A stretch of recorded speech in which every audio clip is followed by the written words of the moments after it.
The political focus shifts to Bihar, where the state gears up for yet another eventful election, one that is going to be significant and give us a glimpse of the future as to which way the caste-ridden polity of Bihar will go. It's not a small election by any means. You see, Bihar is a large state and the stakes this time are equally high.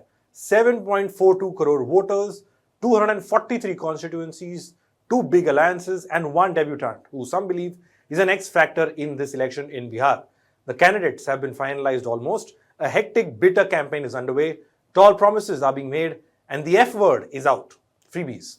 Now, the two big contenders are the BJP-led NDA and the India Alliance. Both of them have gone all out in their bid to woo key vote banks. Meanwhile, the X Factor is running or is looking after problems of its own. Poll strategist turned politician Prashant Kishor has accused the BJP of pressurizing and intimidating his Jan Swaraj party candidates from withdrawing out of the poll fray. So in this video, let's take you through the latest developments from the poll-bound state and also through this get a sense of how things are in the state of Bihar. Hello and welcome, I'm Shubham Chauhan. Let's get started. Now there are three key players in this hotly contested Bihar election. One is the ruling National Democratic Alliance. This comprises the BJP, Bihar Chief Minister Nitish Kumar's JDU, Chirag Paswan's LJP, the Ram Vilas faction, and other smaller parties. The NDA is up against the opposition India Alliance. The India bloc comprises the Rashtriya Janata Dal, the Congress, among other parties. The Congress is the junior partner when it comes to Bihar. And the third player in this Bihar contest is Prashant Kishor. Poll strategist turned politician, he has floated his own party called Jan Swaraj. Kishor and Jan Swaraj began its political journey 2 years back with a Padyatra that has crisscrossed the entire state of Bihar. So those are the three characters to watch out for. As for the seat sharing deals and the chief minister face, here's where things start to get a little complicated, as is the case in any election. The NDA is contesting on all 243 seats. The JDU, the Janata Dal United, and the BJP will contest 101 seats each. This is in fact the first time since 2005 that the two parties will contest on an equal footing, an equal number of seats. Chirag Paswan's LJP will contest in 29 seats, and the RLM, the Rashtriya Lok Morcha, and Jiten Ram Manjhi's Hindustani Awami Morcha have been given 6 seats each to contest on. Now, NDA has 9-time Chief Minister Nitish Kumar on their side, who is also the longest serving CM of the state of Bihar. Out of the 9 times that he has been CM, 6 times Nitish has been CM from the NDA camp and 3 times from the opposition, the India Alliance camp. Since 2014, Nitish Kumar has changed alliance partners 4 times, which is why he's also gotten the name Palturam when it comes to the state of Bihar and its politics. Once known as the development man of Bihar, the Sushasan Babu, after becoming chief minister in 2005, Nitish is now faced with multiple challenges. Most prominent of them all is his health. Questions have been raised repeatedly on whether 72-year-old Nitish Kumar is still fit, physically and mentally fit to continue. Some of his latest goof-ups include laughing and talking on the stage when the national anthem is on. On another occasion, he said he hoped to see Prime Minister Modi become chief minister once again. And more recently, where an attempt to garland a BJP candidate on stage quickly became awkward.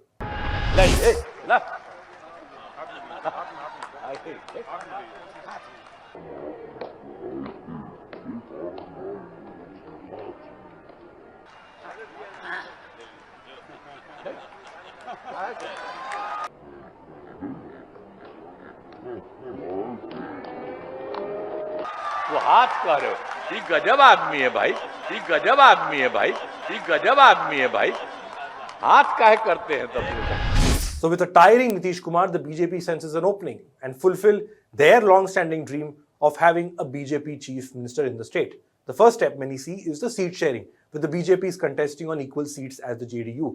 So experts say that this is sending out a message as far as BJP is concerned in Bihar. When Amit Shah has been asked about who the chief minister of Bihar will be if the NDA wins, the home minister stuck to a rather ambiguous reply.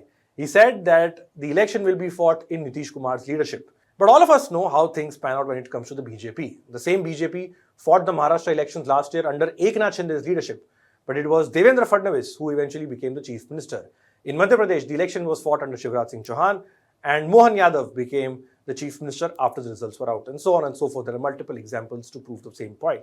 As for their campaign, the BJP and the NDA is banking on infrastructure projects, caste arithmetics, the direct benefit transfers, the appeal of Prime Minister Modi, and the women vote bank to ensure they go past the finishing line. Now let's look at Tejasvi Yadav, the young leader, the young dynamic leader, former Deputy Chief Minister of Bihar, leader of the Rashtriya Janata Dal, and son of former Chief Minister Lalu Prasad Yadav. Tejasvi is the face of the opposition India alliance in Bihar. Not the official Chief Minister face yet, but it's obvious that no opposition leader is as popular as Tejasvi in the state of Bihar. As of now, the RJD Congress Mahagathbandhan seems to be in a slight disarray. They are yet to announce an official seat-sharing deal. Parallelly, the Congress has gone out and announced candidates on 61 seats. RJD has announced candidates on 143 seats, which is one less than what they contested in 2020. As of now, what we are given to understand is that the deadlock is on 12 seats. That is where both parties have fielded candidates at the moment.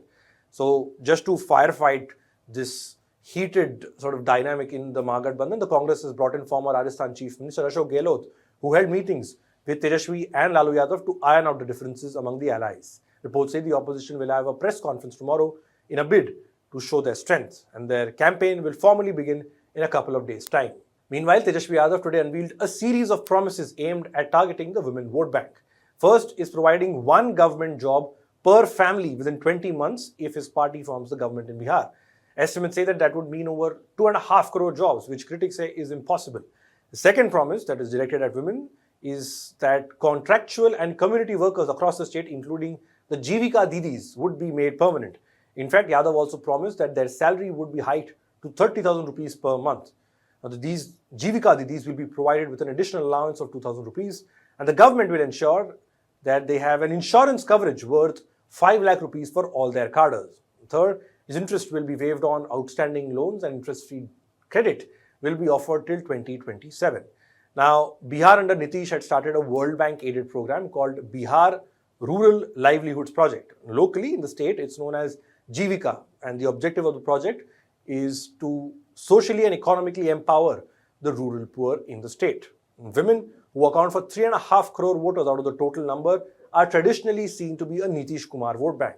In fact, our conversation with senior journalist Ruhi Tiwari, based on her book, What Women Want, delves more into that aspect. We had recorded and aired that interview last week, so do watch that conversation. But just to give you some figures in the meantime, 5 years ago, the BJP-JDU combined swept 60.5% of the seats in which women voters outnumbered men. In seats, when you translate that into seats, this meant that the NDA won 72 out of the 243 seats thanks to the solid support of women. This time around, Nitish Kumar is banking on the Mukhyamantri Mahila Rozgar Yojana, among other women-focused schemes. The scheme aims to provide women across the state of Bihar a financial assistance of 10,000 rupees. On last count, a total of 2,500 crore rupees was transferred through direct benefit transfer into the bank accounts of 25 lakh women across Bihar. The RJD, with its announcement today, is eyeing to make inroads into one of Nitish Kumar's most loyal voter base. तेजस्वी को प्रमाण देने की जरूरत नहीं है। तेजस्वी जो कहता है वो करता है, और जो कह रहे हैं वो हम करेंगे। तो इसमें कोई कॉम्प्रोमाइज नहीं चलेगा। इन महंगाई के दौर में आर्थिक न्याय हम लोग करके रहेंगे। And lastly, you have Prashant Kishor, the X Factor. His Jan Swaraj party is fighting on all 243 seats, and formally he isn't part of either of the alliance. But Kishor's own prediction for his own party is rather interesting. He says either his party, the Jan Swaraj, will win less than 10 seats or it will win more than 150 seats. Nothing in between. Kishor says his party is a breath of fresh air and it goes above Nitish and Lalu's corrupt rule, and it is a party with a difference. Now, interestingly, Kishor is not fighting the election himself. Earlier, reports had said he would face off against Tejasvi Yadav in the Raghopur seat, but Kishor later said that it was a decision of the organization that he should not contest elections and rather focus on the Jan Swaraj overall campaign when it comes to Bihar.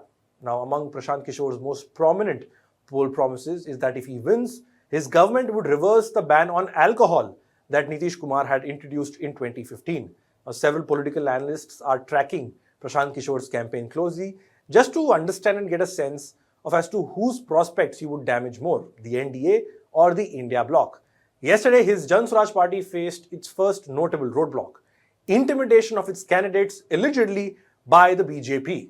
Prashant Kishor accused the BJP of pressurizing 3 of its leaders into withdrawing their nomination ahead of voting in Bihar.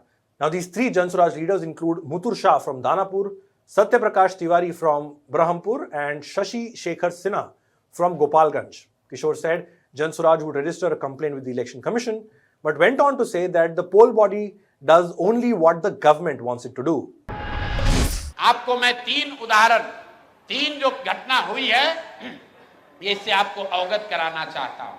बात 3 प्रत्याशियों की नहीं है, क्योंकि जन स्वराज के 240 योद्धा भी हैं मैदान में। भाजपा को हराए बगैर, एनडीए को उखाड़े बगैर मानेंगे नहीं, और 14 तारीख को परिणाम आएगा, दूध का दूध पानी का पानी हो जाएगा। लेकिन ये जो माहौल बनाने की कोशिश कर रहे हैं कि हम लोग डरने वाले हैं, मेरे भाई प्रशांत किशोर जन स्वराज के साथी किसी से डरने वाले नहीं हैं। हम लोग किसी से डरने वाले नहीं हैं। चाहे जितने उम्मीदवारों को खरीद लो, जितने उम्मीदवारों को धमकी दे लो, जितने उम्मीदवारों को उनके घरों में कैद कर लो, चुनाव लड़ा जाएगा, और इतनी ताकत से लड़ा जाएगा कि आपके दांत खट्टे कर देंगे। आप, हम लोग महागठबंधन नहीं हैं। So expect the battle in Bihar to get more intense as we head into voting day and the all-important results, which will be out on the 14th of November. That's all we have for this report. Thanks for watching.